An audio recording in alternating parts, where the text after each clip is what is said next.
Hi. Good morning. Setlines today. I'd like to introduce Liz Bowie. She got her master's and Ph.D. from UCLA in anatomy and biochemistry. She has, she's a VP and IP Counsel, and she got her postdoctorate fellowship from UCI. And us who have been to UCI know how awesome that program is. So without further ado, Liz Bowie. Thank you so much. So I used to teach college, very big classes, like, 200, 250, 600 intro to bio courses, kind of crazy. And my style has always been, because I'm sort of, I don't know if it's attention deficit disorder or what, but I just walk. So I walk to students, I walk between students, and then, if something needs to be clarified, I go to a billboard and I write it up. But for the most part, it will be this sort of frenetic thing. I just won't be behind the podium. So feel free to ask a question. It's an open format. A little bit about what I do. So the fancy letters behind my title is JD and a PhD, and all that really means is sort of funny acronyms that they give you upon certain milestones in your life in education. The JD stands for Juris Doctor, so that really just means you basically have a law degree. And the PhD stands for the Doctor in Philosophy. But not everyone with a PhD, and in fact, very few people with PhDs actually do philosophy. So I'm not sure where that derivation comes from back in the old day when you used to go to school to get it. But for the most part, anyone that goes to a graduate degree and gets a PhD does not have a philosophy and dog. Mine is basically actually in molecular neurobiology. And we'll step back, and so basically I'm a vice president. That's what the VP stands for, and an intellectual property counsel. Counsel just is a fancy word for lawyer, okay? You also see the word Esquire. You also see the abbreviations ESQ, which stands for Esquire. So some of us who don't like acronyms will have, for instance, Liz Bowie Esquire, PhD. That just basically means we practice law, but we also have a graduate degree, or some people just do the JD PhD. So intellectual property, it covers a range of different things in law. Okay, how many of you have heard of patent law? Good. How many of you have patents? You will, right? Hopefully that's maybe potentially one of the things that you're going to the school for, right? Entrepreneurship and technology. And that's really what patents deal with. Patents deal with innovation, okay? Not so much ideas and concepts, but innovation in the sense that you have an idea and a concept, but then you actually put it to use and you actually develop it into something tangible, okay? But intellectual property is not just patents. It also includes trademarks, also includes copyrights, trade secrets, okay? So a band of different things. So as intellectual property counsel for a company, I basically am responsible for the whole suite of the company's intellectual property. Now many of you probably know what trademarks are, right? How many of you say, give me a Kleenex instead of a tissue, right? Do you ever use tissue? No, you use Kleenex. But you know what? Kleenex probably doesn't like that because you've kind of abused their trademark and made it into a noun when they used it as an adjective. So all names, company names, even like something like SET, Captain, like Marvel Comics, all these trademarks are actually descriptors. Okay, they're adjectives. And so the companies that own them don't really want you to use them as nouns. But we do, because they've become so common. And so in many ways, you're successful when the public begins to use your trademark as a noun. Give me a Kleenex. Go Xerox it, right? What are some other trademarks that you can think of that people just use commonplace instead of an actual noun? Anyone? What was that? Sharpie. Yes, Sharpie. Yes. So just think of those things that have just come into your sort of normal, everyday conversation. And what are they? They're actual brand names, right? And so they become so a part of your life, especially like a Sharpie for a professor or for a teacher, right? No one ever calls it a marker or a pen. I mean, when you say Sharpie, everybody knows what you mean.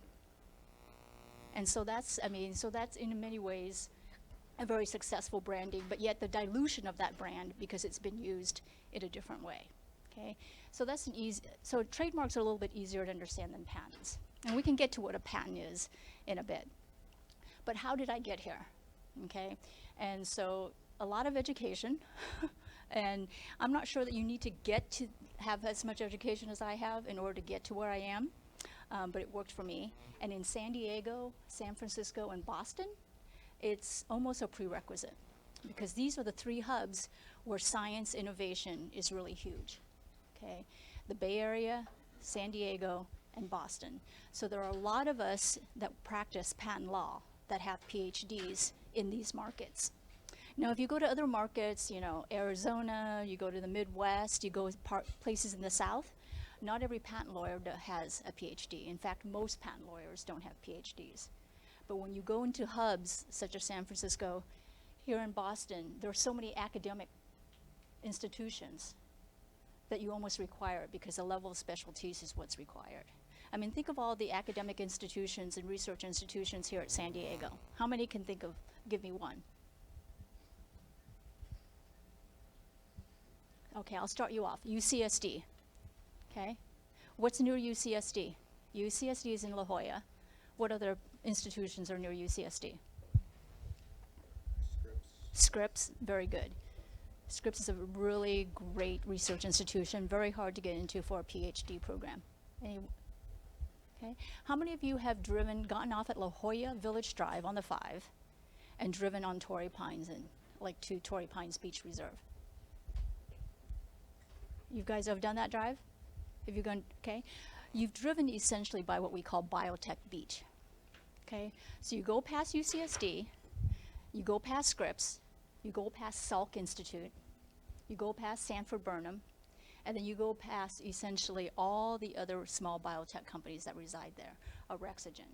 You go past Viacyte, my company. You go past General Atomics, which does superconductor work and is the biggest defense contractor in San Diego. You go past, let's see, SGI. You go past just a lot of various different biotech companies just right there up on the mesa. And then when you go down to Sorrento Valley, there's even more. Okay, so you have this huge hub that creates a lot of PhDs, right? UCSD has a PhD program, Scripps has a PhD program, the Salk Institute has a PhD program, and Sanford Burnham.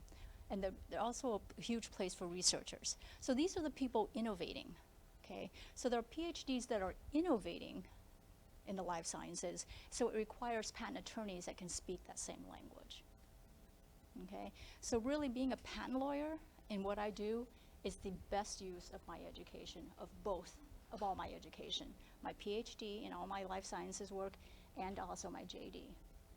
So it's an ideal career for someone like me, okay? So again, how did I get here?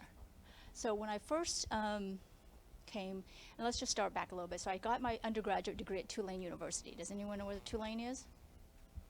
And I actually managed to get a degree. It's in New Orleans. And so I don't know if you know much about New Orleans, but it's a very unique city. So Tennessee Williams has a very sort of, I really like this quote. Basically it says that America has 3 cities, New York, San Francisco, and New Orleans. Every place else is like Cleveland, okay? And having been to and spent a lot of time in each of those 3 cities, it's not bad assessment, okay? New Orleans is a very unique culture, unlike any place else that you'll ever visit. And when I first got to New Orleans, the drinking age was 18. And it was the last year at my university where beer was served alongside milk in the cafeteria. So you literally could get your cup at dinner, right? Because everybody has to have basically a meal plan for their first year. You could choose 1, 2, or 3 meals, whatever you want or whatever you can afford. And so basically I had no money, so I just chose the cheapest one, which they make you do, so I just did 1. And so I think mine was dinner. And you get your meal, you go cafeteria style, and literally you can pick up, like you can have milk, whole, 2%, and then there was beer. I was like, oh my God. I was like, how does anyone get an education here? But anyway, it quickly changed because in order to get federal funds, you have to have it at 21. So that was a very short-lived thing. But New Orleans also gives you Mardi Gras and also gives you the Jazz Festival, which brings millions of people into the city. And pretty much that's all they do is party during that time. And so a lot of kids actually drop out or fail out of Tulane. Not a lot, but there's a small number because they can't handle the discipline of getting an actual, but if you stay there, it's actually a very good education. And so from Tulane, I went to California, to UCLA. And the reason I chose that, and we'll go back to sort of my life story in a bit, but I came to graduate school at UCLA because my family had moved and had pretty much coalesced around Sacramento. So I wanted to be close to them, but not that close. So in other words, we still have to communicate whether or not we were going to visit each other. So UCLA was someplace I have never been to before. It is by far my favorite school.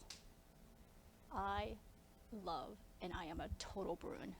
And the reason being is that I grew up in the Midwest. So I was born in Vietnam, and I grew up in the Midwest in the 70s, in Lincoln, Nebraska.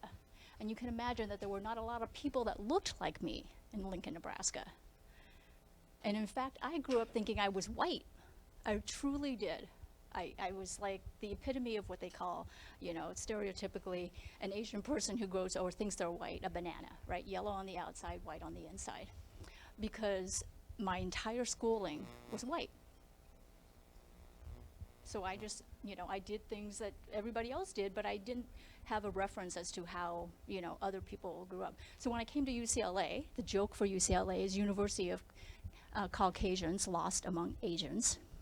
I was like, oh my God, this is like amazing. This is wonderful. And the funny thing is, I myself could not differentiate between the different Asian races because I didn't have that schooling. I didn't have that culture, right? I grew up in Lincoln, Nebraska. I didn't have that learning.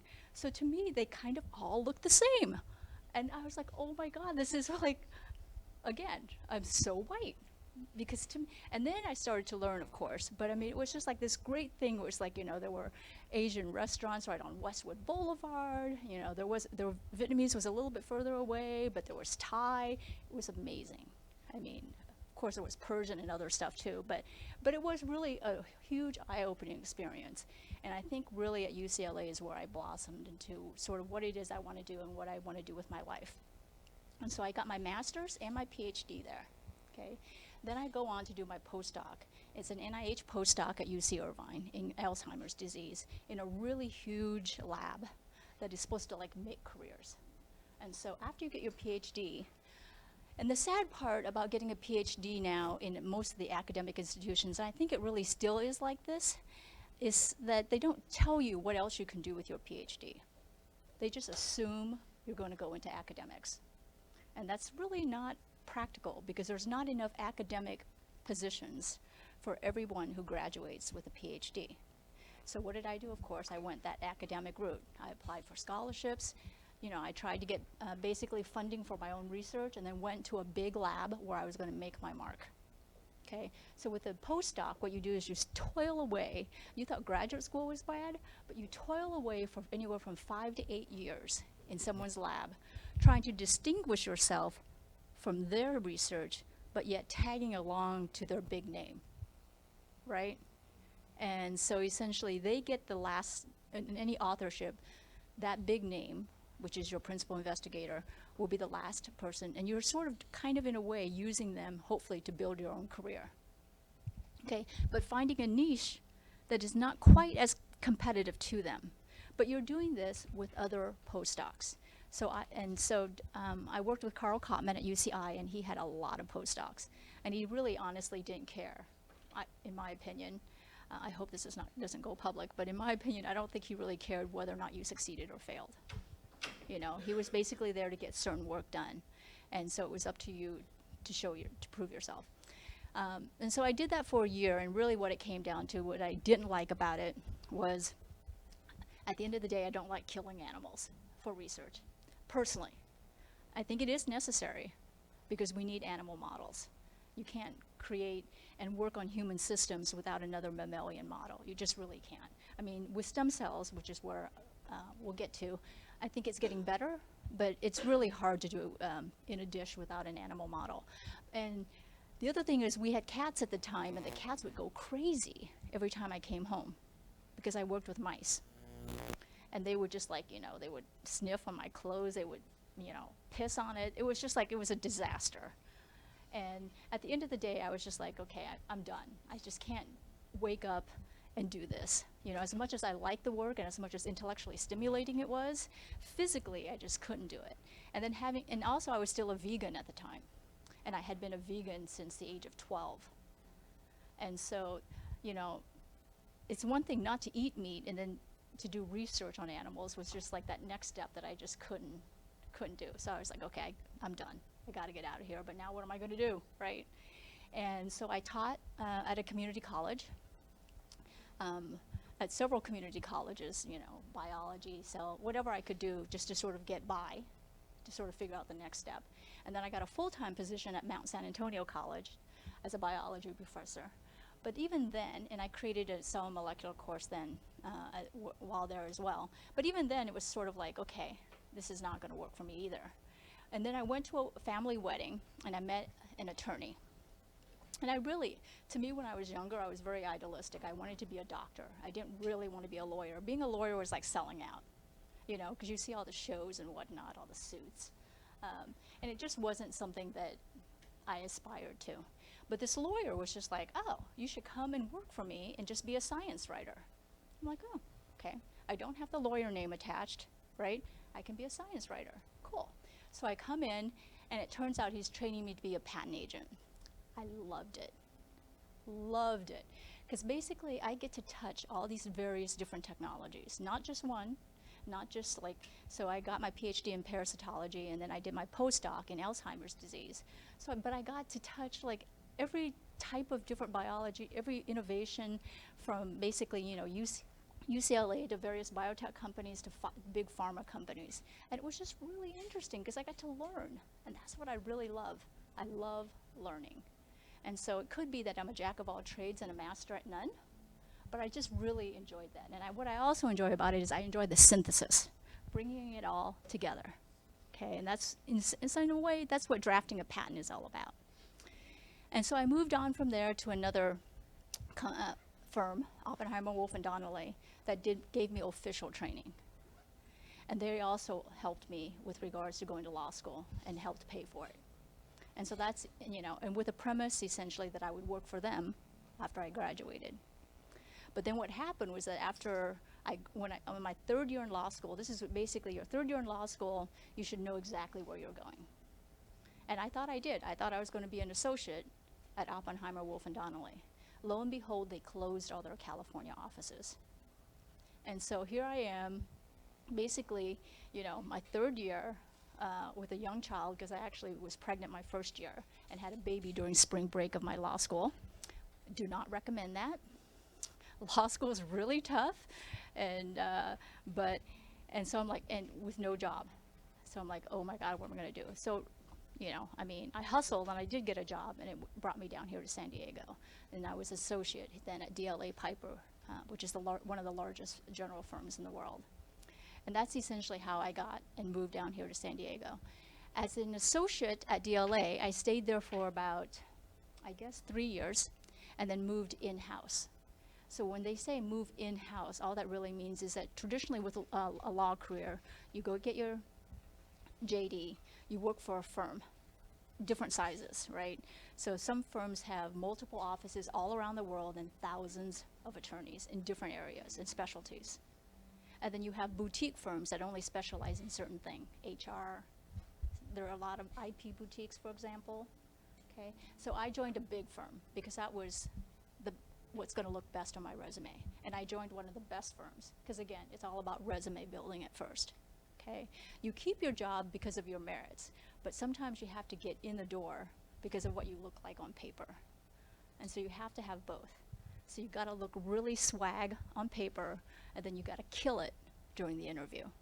Okay, so you are always kind of sort of working, both of those. And so I left and I went in-house, and I've been in-house ever since. So what is Viacyte? Okay, Viacyte is nothing like Viasat, which is the, data software company up in Carlsbad. We get those sort of confused. I get phone calls all the time, from people from outside the company calling, and I have to basically I already have to tell them this is not a software company, yada, yada, yada. So Viacyte is a stem cell therapy company for the treatment of insulin-dependent diabetes. What is that in layman terms? Type 1 diabetes. How many of you have diabetes? Anyone? Anyone know of anyone with type 1 diabetes? It's devastating, isn't it? It is truly devastating. So if you know someone with type 1 diabetes, all that really means is that their own immune system, okay, all of us have an immune system, okay? And it really, what it does is it basically, it helps you fight off disease and infection, okay? But what happens with a type 1 diabetic is that their immune system just one day, and we don't know the exact triggers of it, decides that it's going to attack the same cells that make insulin. Okay? And so you don't have these cells that make insulin. Why is insulin important? Okay? How many of you, after you, for example, eat lunch, get really tired? Most of us, right? You're like, oh my God, why do we need a third period? Because we all need a nap. Okay? It's because you have all this blood, the sugar, from your foods that get broken down in your system. Okay? So then your system has to make enough insulin to bring that blood sugar from your food back into your cells. Okay, so it's a beautifully fine-tuned system in a normal person. You eat, insulin gets secreted, insulin helps basically bring that blood sugar down because it brings it back into the cells use it for energy. Okay, but for someone who has type 1, they don't make insulin. So what do? They have to inject insulin by some way. Either they do it by, themselves with a syringe, or they do it with an internal pump. Okay? But they essentially have to check their blood sugar levels and then try to calibrate that with how much insulin they're going to inject themselves. And so a type 1 diabetic does this multiple times a day.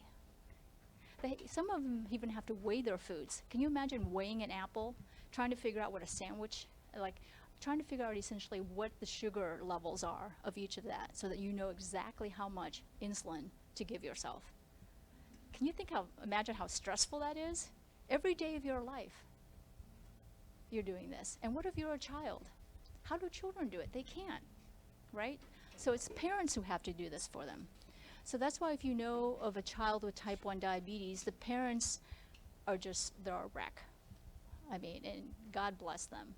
Because they wake up in the middle of the night and they take turns, husband and the wife or the partners, waking up in the middle of the night checking the blood sugar of their children, of a toddler, of a 1-year-old, a 2-year-old, a 3-year-old, okay? 10 o'clock, midnight, 2 o'clock.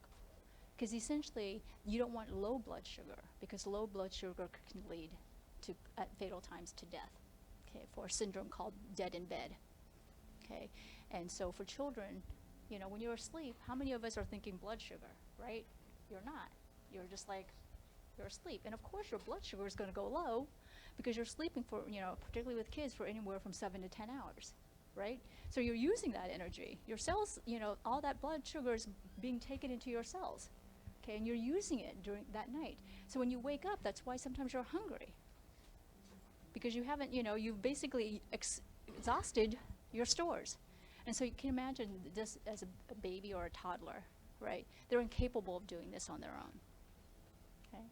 And so at Viacyte, what we've done is we've taken stem cells. How many of you have heard about stem cells? Right, okay? So we work with human embryonic stem cells, okay? And from a donated embryo, we extract and make a cell line, and the cell line is immortal. Does anybody know what that means? Immortal? Right, it doesn't die. So long as you feed it, it doesn't die. It can be continued and perpetuated and cultured for forever. Yes? How do you avoid genetic damage to it via replication of the cell? Don't No. cells suffer generational decay? That's a very good question. So you can't use it, in other words, you can't use, okay, so what we do is we make a cell bank, and we store the cells, millions of them, in cryo vials. And many of them. So we have hundreds of cryo vials. And so you're exactly right. You can't culture them indefinitely. So we only passage them for like 50 passages. And all that really means is turnover. So after 50 passages, we start over with a new culture of cells. But that's a very good question, because the more manipulation you do, the more damage you can possibly create. But what we can do is test by genetics too, with regards to the karyotype. And so we take these stem cells. So our stem cells are what we call pluripotent. Okay, pluri meaning more than one, potent meaning potency, the potential. Just like each of you has the potential to do something great. Okay, these cells have the potential to do something great. So what we do is we take these cells that are pluripotent and we manipulate them with culture conditions. And all that really means is we grow them and we put various different growth factors at different stages and we push them to develop a certain way. Okay, so pluripotent stem cells can develop essentially into any cell in the entire body. That's the beauty of it, and that's why they hold so much promise. We push them to develop into pancreatic type cells that make insulin. Okay, you had a question? Yeah, by growth factors, you mean like IGF? Like Exactly, IGF-1, which is insulin growth factor 1, TGF, all those are growth factors. Even insulin's a growth factor. So growth factor is a very broad term. And factor just means kind of protein. And growth, if it makes you grow. So, I mean, it encompasses, you know, hundreds and thousands of different things. So it's sort of a generic word, right? And we basically look at all the various different growth factors. And sometimes it's kind of like the kitchen sink. What do we have on the shelf? We throw it and then look at the morphology and look at the genetics and see what, you know, what it's developed into. And so it took us several years, you know, to develop and push it down. And that's what we have the patents for, because we were the first to do that. You had a question? Yeah, what do you do when your created insulin cell goes back to a stem cell? So typically cells, when they differentiate, stay differentiated. Now there is, if your question is, you can also take an adult stem cell, or just an adult cell, like skin cell, and push it back to a pluripotent cell. So a pluripotent cell, if you think of it as like pluripotency and differentiation goes this way, and then if you take a differentiated cell like a skin cell, it goes this way, and it's called reprogramming it. And so that has also been done, and the Nobel Prize winner of that is Yamanaka. So basically he took an adult cell and genetically and by various different, you know, methods that he has patentable, pushed it all the way back and made it a pluripotent cell. Now why is that important? And that's really a good question. I'm not sure. It's important because it also goes around the ethical constraints. Okay, so we work with human embryonic stem cells. Okay, and that has an ethical sort of that we do everything, you know, according to FDA, NIH, and international standards, because it's a donated embryo that we received, you know, with various, all the consent forms and everything, but they're still used in like IVF treatments. And basically these are couples that do not want more children. And so they often have the option of donating their embryos to science, or basically they get, I believe, incinerated. Okay, and so we got these by, you know, ethical consents for science. But if you use an adult skin cell, you sort of avoid all that. And what's more is you can personalize it. So I can use your cell to give you a treatment. I can use your cell to give you a treatment. And so then then it's sort of a customized or personalized medicine. And medicine is moving that way. But right now it's not practical.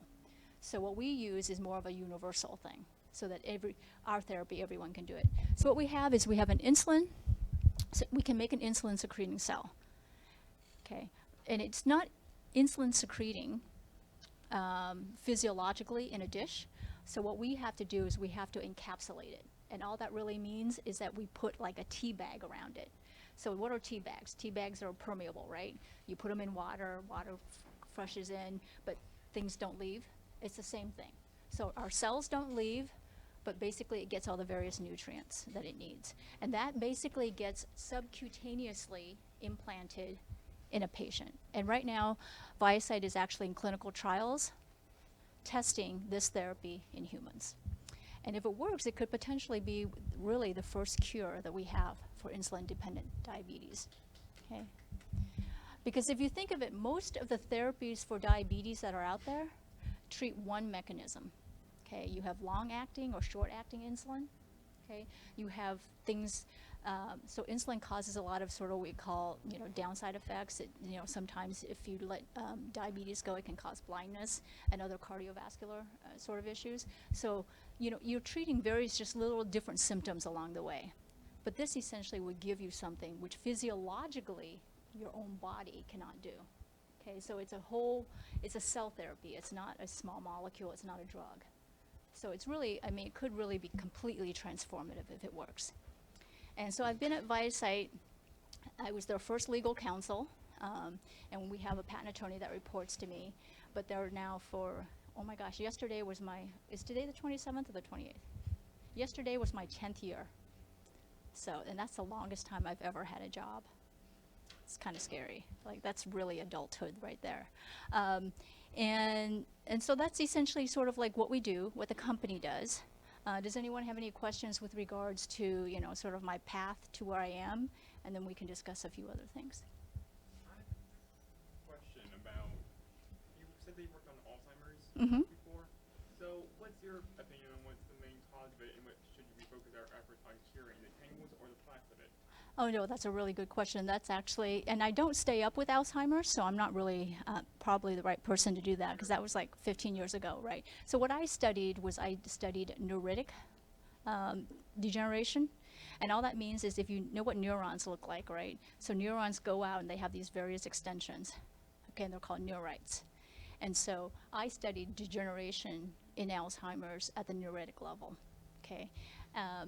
And I think Alzheimer's, just like anything with regards to the brain, it's a tough model.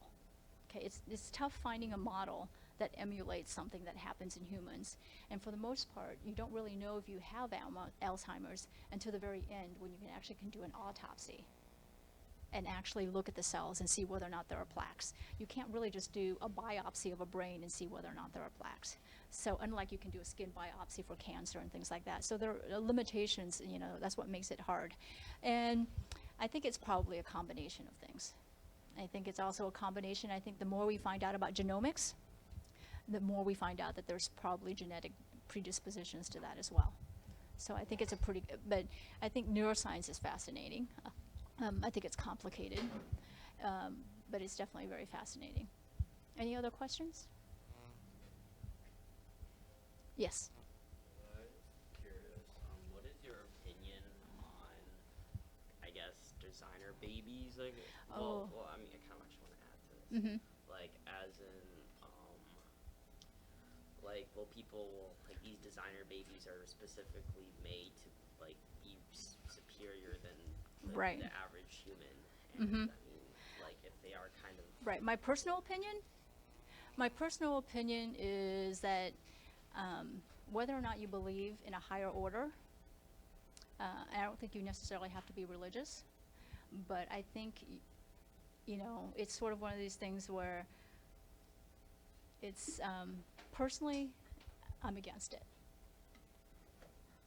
And I just think that, medicine has moved to such a way that we can improve the quality of our life without being fixated on wanting a certain something at the end. I think of it as, so I have a 15-year-old, and like most parents, I have dreams of what I want my child to be. And I can tell you my 15-year-old is not there yet, okay? And I'm sure she's very much like many of you. She pushes her boundaries, okay?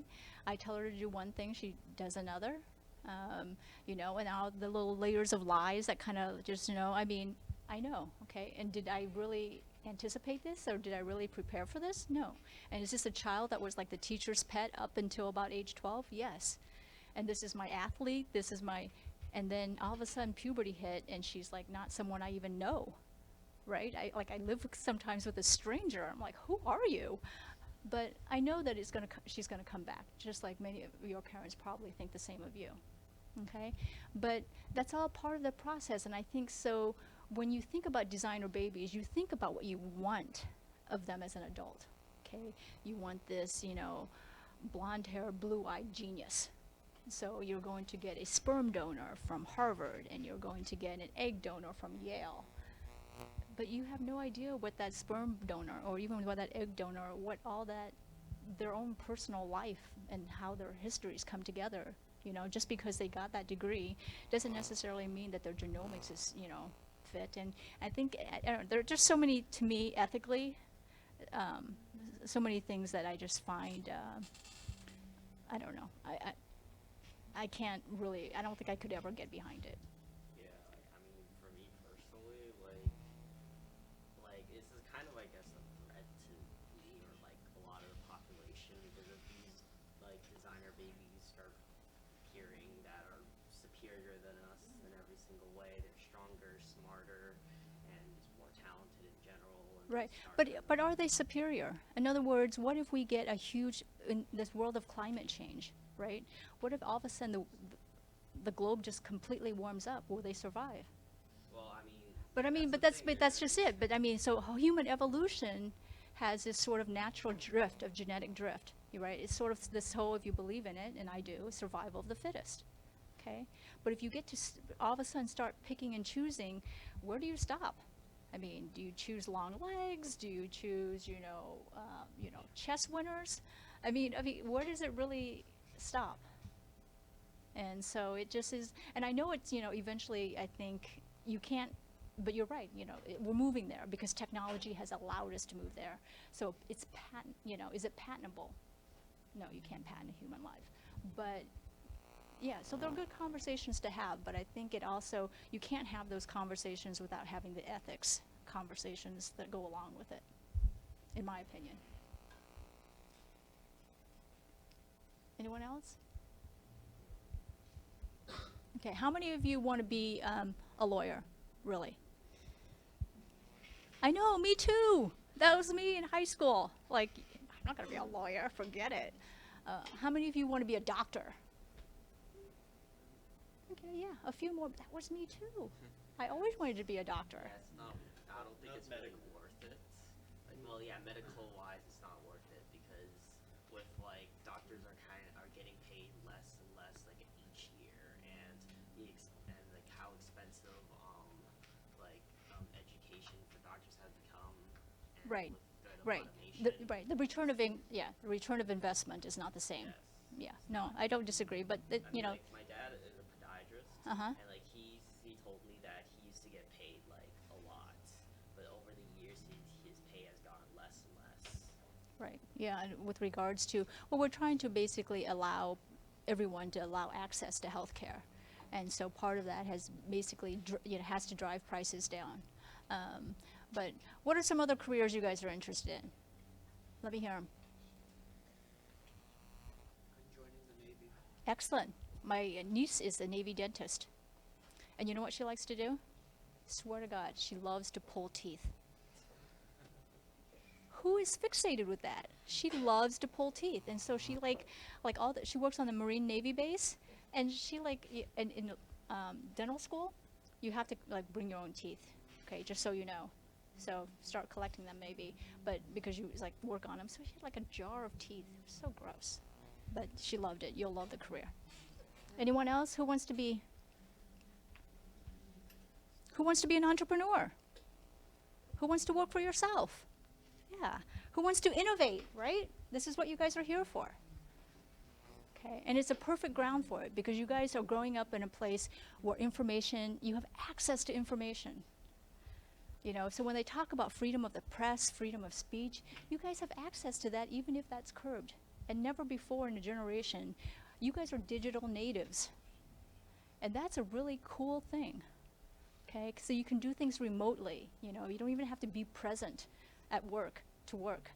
And that's a pretty cool thing. And I'm not sure that, old fogies like me can ever get beyond that, though I often work from home as well. But, okay, so let's go back a little bit, and I'll tell you a little bit about sort of my life story and how I even got to Lincoln, Nebraska in the first place. Lincoln, Nebraska, by the way, was not my first choice. Okay? Let's be clear about that. They didn't show me a map. They're like, oh, go to California, go to San Diego, 70 and sunny. Okay? So I was born in Vietnam, in a small coastal village south of Ho Chi Minh City, or what we still call Saigon.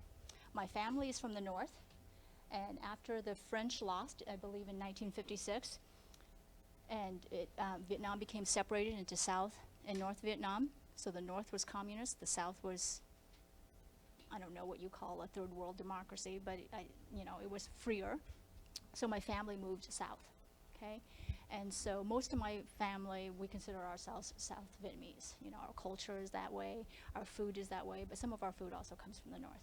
But I was there during the war, okay? So the war basically started around, I guess, started quite a few, probably a decade, but when it was really the heaviest was like 68 to 75. And we left and fled Vietnam on April 30th, 1975, which was basically the day the President of the U.S. said, we're done. The U.S. is out. And so there was just chaos. And so anytime you see footage and documentaries of the Vietnam War, you see people clamoring at the U.S. Embassy and basically, you know, helicopters leaving and people trying to hang on to the U.S. helicopters to leave because they realized if they worked for the government that this would potentially be their last chance. So what we did was we were your typical boat people. So you've probably heard that reference. Now it's sort of with regards to the references of like Syrian refugees and people that are, you know, trying to cross the border into the Mediterranean to Italy and places like that. But back then it was really a lot about Vietnamese refugees getting on these various fishing boats that, you know, were supposed to hold maybe 15 people, but was capable of holding 100. And so what we did was we escaped.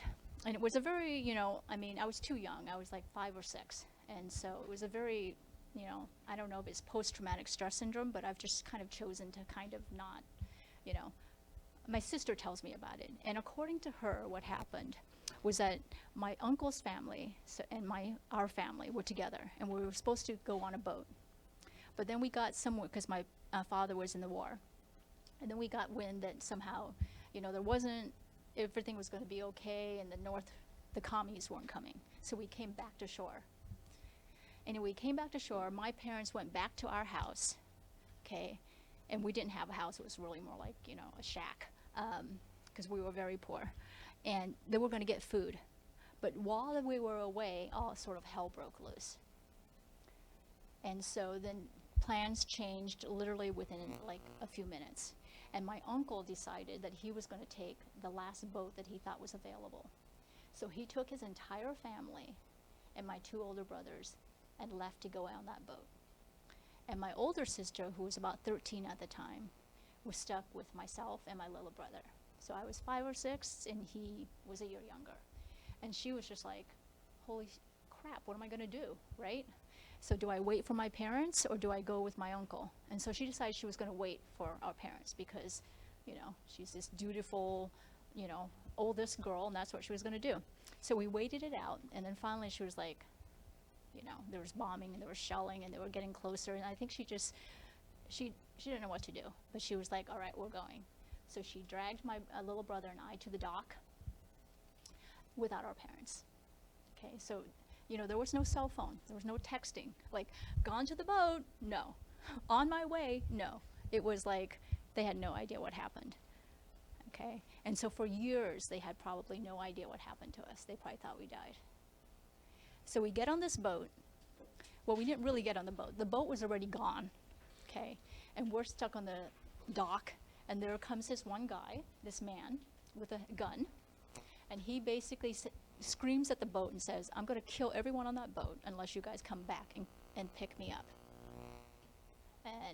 And so he starts spraying some bullets, and one of the bullets actually hit me on the foot.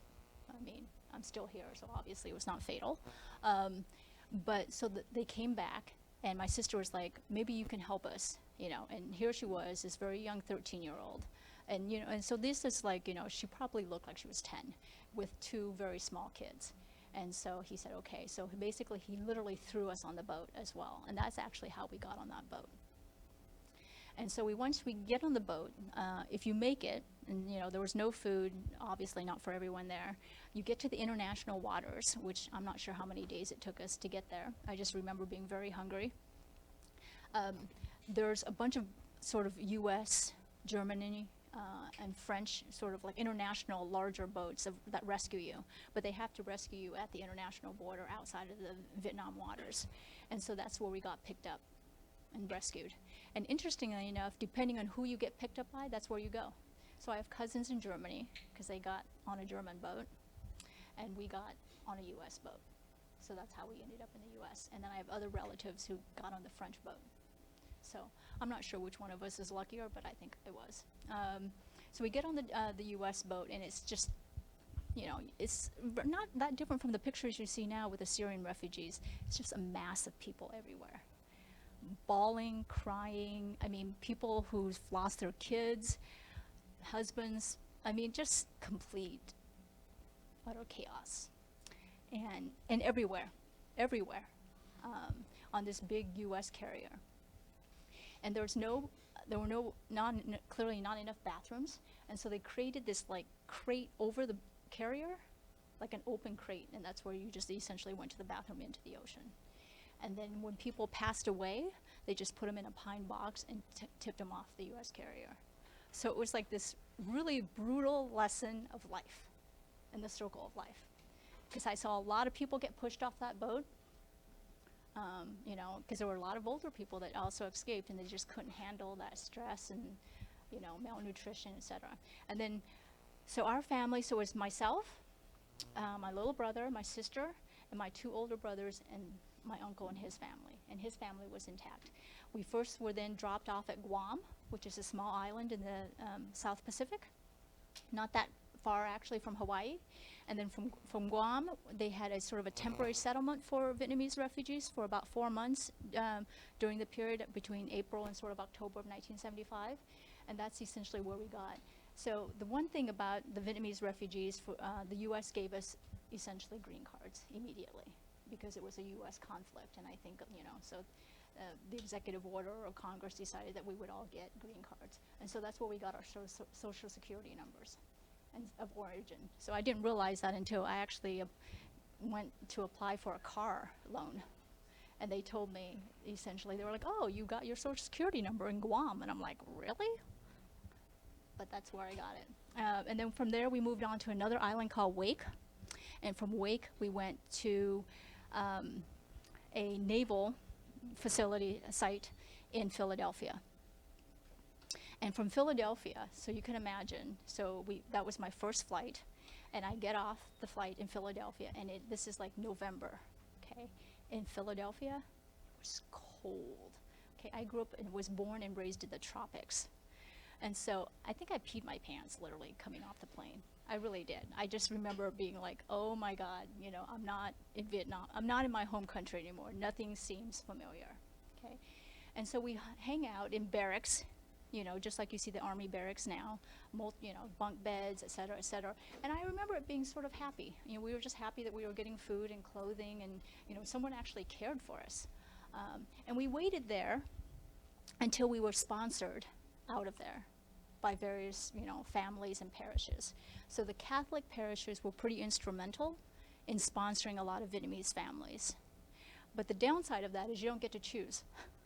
And so when a parish says, oh, okay, we'll take such and such, they'll just place you wherever there's a parish that can, sponsor you. And that was Lincoln, Nebraska. So that's how I ended up being a Cornhusker. Okay, not by choice. I would have liked to have been a Bruin right from the start, but, and it was okay, actually. It probably was, and I just remember that I was always the only brown kid throughout most of my life.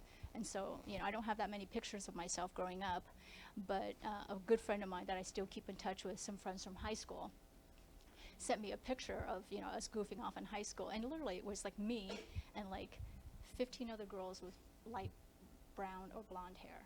And I didn't think of it as really unusual until I started, raising my own daughter and the diversity here in Southern California. But I was like, wow, that was really my life. But Lincoln, Nebraska is really, they're just, they're good, wholesome people, very nice. And so, in this age of partisan politics, I really do understand, what middle America feels like and thinks, because I grew up there, okay? So I may not always sort of appreciate or side with their politics, but I understand where they come from. And that I will always sort of, that I will always be thankful for, because I think that was really an invaluable thing. But if you can imagine growing up in Lincoln, Nebraska without your parents, okay? I mean, you may not like your parents most of the time at this age, okay? But you should be really thankful you have them. Because I grew up the same insecurities that you have now, but with no parents, okay? Foster care, so I grew up in various different foster families, and then was finally adopted by sort of a very nice family called the Gordons. And I lived with them from about 7th grade, maybe it was even earlier, 7th grade until I graduated. And, just to finish it off is, guess what their names were, the Gordons? Homer and Marge. No joke. I know. Is that hilarious? Okay, so this is all part of my life story. Okay, I grow up without parents. I flee, war. I end up in Lincoln, Nebraska, and then being adopted by Homer and Marge. It's great. It's like it's like the American dream. But essentially, there's the usual hardships that, you can imagine. But I don't know. I think it's just made me stronger. So, that's really all I have to share with regards to my sort of career path, a little bit about my background. Do you guys have any other questions that I can, we could just open it up now to questions? Anyone? Yes. I'm sorry? What was your initial career choice? I always liked science. Always. Fascinating. To me, chemistry, maybe not so fascinating. A bunch of solutions, smoke comes up, all right, so molarity matters, right? But science, biology, that's something I can really get into. Knowing how your body works and how cells work, how to fight off disease and infection, I can get behind that. And there's so much suffering, right? Think of, so our world population is getting older and older, okay? So for the first time, we're gonna have to deal with like an aging population with increase in Alzheimer's, dementia, mobility. There's also good things because older people are also basically contributing longer. They're more active, they're working longer. But still, we have a lot of these things to solve, and it's complicated, it's complicated on a policy level, but it's also really complicated on a physiological level. And how do we do that? How do we improve those people's lives and lives in general? And that's what basically biology and scientists can do. And to me, that's pretty cool. That's a good impact, that's a huge impact. Because I could have taken a job as a patent lawyer for something which I have less passion about, But basically, a potential cure for type 1 diabetes is a pretty, passionate thing to get behind. And it's easier to work when you have that passion and that mission. Anyone else? Yes. Might not be a big deal since you're so young and came here. Just how is it like assimilating to language and sort of the culture of the US? Right, yeah. So I think they can now call it English language learners. Okay, before it was English as a second language. That's even like worse, right? There's kind of a stigma when you say ESL, English as a second language, because obviously that means you weren't born here. Okay, and English language learners, I could be that, right? So that's a little bit of a distinction. So basically, the Gordons had a daughter. Her name was Teacher Ann, right? Because as an Asian person, you always had to give someone their proper title. You couldn't just call them Ann. You had to call them teacher. They had to have a title. So Teacher Ann taught us English because she was an ESL teacher. And I had English as a second language lessons for probably about a year. And then when I started dreaming in English, game over. And, and then I grew up in the Midwest. I was young. And so, it's interesting, and you grow up in the Midwest, you still hear this, oh, you don't speak with an accent. I was like, yeah, I do. I speak with a Midwestern accent. So, but yeah, in fact, my Vietnamese is so bad that my family just doesn't even go there. So, yes. I'm Vietnamese myself, so I remember I was born here, but Mhm. I remember in kindergarten, I kind of spoke Vietnamese, but Uh-huh. then I remember they had to help me a little bit with my English, but I wanted to ask if so you said your Vietnamese wasn't very good. Can you still understand them? Because I'm at that point Right. where I can't really respond back to them. But I Oh, can okay, right. understand. So if they have a conversation like, how was your flight? I can do that. But I can't talk about my career. I can't talk about complicated things. I can't talk about partisan politics. I can't talk about Trump. I can't talk, well, yeah, I can because a lot of bad words come out.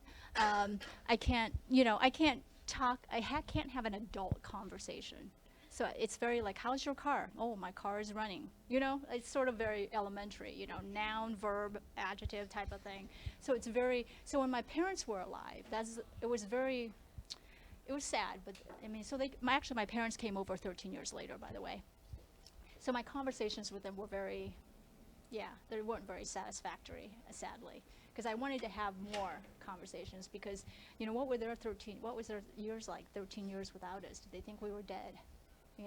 And what my life was like without them. But we never really could have those conversations because we didn't really speak the same language. And that's something I definitely do regret. But I'm not sure how I could have kept, I lived with white folks. I grew up in a white society, and I was the only Vietnamese kid, I mean, I was popular by default, sadly, I mean, everybody knew who I was because I was the only unusual thing walking the halls. So, yeah. But I suggest that I think it's important to keep a lot of your culture. And as I get older, because my daughter doesn't speak any Vietnamese, none. So, anyone? No one has any other questions about anything? School, life? Okay. Okay. So I don't have, I mean, if no one has any other questions, then.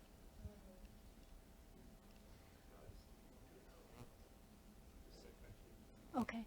Well, thank you for having me. You guys are actually sometimes more, I've spoken in front of very large crowds, but they're usually like IP attorneys, and so sometimes this is actually much more intimidating than, most of the professional things I speak.